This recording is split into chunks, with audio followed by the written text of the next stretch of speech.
নিরাপদ মাতৃত্ব এর ক্ষেত্রে আসলে প্রতিবন্ধকতা সৃষ্টি করছে কোন কোন অবস্থা? আমি এই প্রতিবন্ধকতা বলার আগে আমি পোস্টন্যাটাল কেয়ারের উপরে বিশেষ গুরুত্ব দিতে চাই এবং আমার পরবর্তী যে ধাপগুলো আছে সেখানেই প্রতিবন্ধকতাগুলো চলে আসবে। পোস্টন্যাটাল কেয়ারটি অত্যন্ত গুরুত্বপূর্ণ একটি কেয়ার।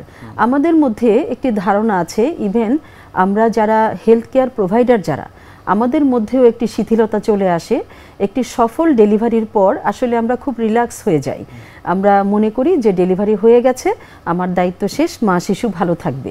বিষয়টি আসলে তা নয়। ডেলিভারির পরেও আমাদের আসলে কিছু অবজারভেশন থাকতে হয়। যেমন ডেলিভারির 3 ঘন্টা পরে আমাদেরকে মা এবং শিশুকে খুব ক্লোজ একটা মনিটরিং করতে হবে। তারপর 7 থেকে 14 দিনের দিন এবং এরপর 6 উইকসে মানে 45 দিনের দিন আমাদেরকে একটা চেক আপ করতে হবে। এই চেক আপ কেন গুরুত্বপূর্ণ? আমরা ডেলিভারির 3 ঘন্টা পর অ্যাকচুয়ালি দেখতে চাই যে মায়ের অতিরিক্ত কোনো রক্তক্ষরণ হচ্ছে কিনা। পিপিএইচ সম্পর্কে আমরা সবাই জানি, পোস্টপার্টাম হেমোরেজ, যেটা মাতৃমৃত্যুর একটি লিডিং কজ। ম্যাডাম, পোস্টনেটাল কেয়ারের যে বিষয়টি বলছিলেন সেটি নিয়ে শুনবো। পোস্টনেটাল কেয়ারে আমি যেটা বলেছি যে প্রথম 3 ঘন্টার ফলো আপটি অত্যন্ত গুরুত্বপূর্ণ। এই প্রথম 3 ঘন্টার ফলো আপে আমরা আসলে মায়ের অতিরিক্ত রক্তক্ষরণ হচ্ছে কিনা, যেটিকে আমরা ডাক্তারি ভাষায় পোস্টপার্টাম হেমোরেজ বলে থাকি। এবং এই পোস্টপার্টাম হেমোরেজ কিন্তু one of the important leading cause of maternal death, মাতৃমৃত্যুর একটি অন্যতম গুরুত্বপূর্ণ কারণ।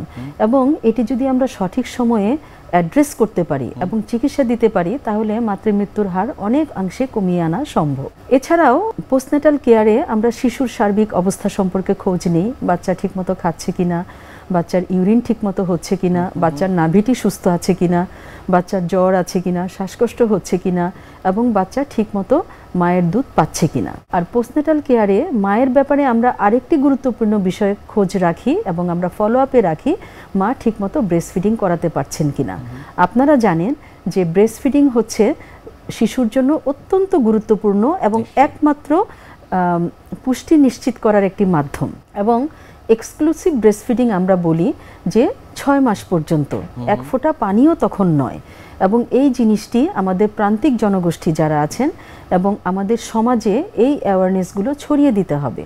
তো পোস্টপার্টাম পিরিয়ডে দেখা যায় সাধারণত যেসব মায়েদের সিজারিয়ান সেকশন হয়, তাদের ব্যথার জন্য বা অনেক সময় ইনফেকশন হয় সিজারের উন্ডে, তারা বাচ্চাকে আসলে ব্রেস্ট ফিডিংটা ঠিকমতো করাতে পারেন না।